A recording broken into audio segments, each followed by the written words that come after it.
Praise the lord ఎలా ఉన్నారు?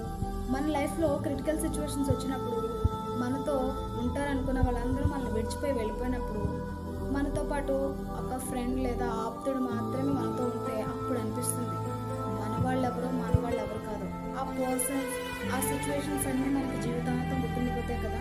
అదే టైంలో మన లైఫ్లో అలాంటి క్రిటికల్ సిచ్యువేషన్లో మనం ఎలాంటి భక్తిని, విశ్వాసంను కనపరుస్తామని దేవుడు కూడా చూస్తూ ఉంటాడు. అబ్రహాము తన ఒక్కగానొక్క కుమారుని బలి ఇచ్చినప్పుడు, దావీదు చెయ్యని తప్పుకు సౌలు చేత తరమబడుతున్నప్పుడు, యోసేపు చెరసాల్లో ఉన్నప్పుడు, యోబు సమస్తాన్ని కోల్పోయిన టైంలో వాళ్ళందరూ కనపరిచిన విశ్వాసాన్ని, భక్తిని మనం కూడా కనపరచాలి.